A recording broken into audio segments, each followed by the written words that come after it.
and you just, it's all about timing. You're either really technically talented or you really have that charisma where you can understand that flow.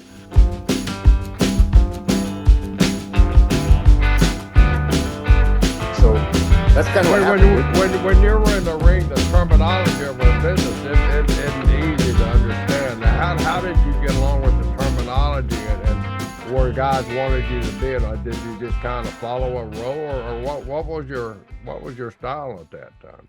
I had no clue what to do, but learning from music, playing on stage and seeing when musicians would pump up the audience or certain songs and things like that, you kind of figured it out as I went along. And you just, it's all about timing. You're either really technically talented or you really have that charisma where you can understand that flow. And I just kind of played it by ear, improvisation. And after about 2 weeks, I kind of understood. And all I had to do was sell and ask him. John would just beat the shit out of me for like a day. And right at the very end, a duck, groin shot, that was it. Place goes crazy. And I'm like, why learn more? What else do you need? Why make it complicated? So it was kind of like that. What was Pena telling you at the time? Did he? Because I've seen when guys come in, like Jeff Hardy came in, and I don't understand anything Jeff does. So people say, "Will you give Jeff some advice?" Why? Because he's incredibly over, and I don't know anything that he's doing. I say, Jeff, whatever you're doing, keep doing it. It just because it works. I don't know what you're doing; it works. Is that what Pena was talking to you about, or was he trying to advise you in some way?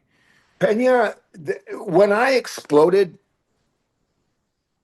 Pena started AAA. And I stayed with the CMLL. Pena told me, he says, everybody's left except you, but you're the only one in the country who draws. Stay there. Let this happen, and when the first boom ends, then jump. He said, if you stay where you are right now, you'll have the political control that nobody else would ever even dream about, because you're the only one. And you're the only one who stayed loyal. If you come here, they're going to eat you alive. You're too green. You're too nice. You're too sensitive. You don't get it. Yeah, and I just kept quiet, and I stayed in the Arena Mexico, the CMLL, for 5 or 6 years before I even made the move to leave. I didn't need to. I was working minimum 12 times a week, and I was making a lot of money back then. So there was no point to go anywhere else. And I tried that. They said, look, there was a Mexican movie star. His name was Pedro Infante, and he was like Elvis.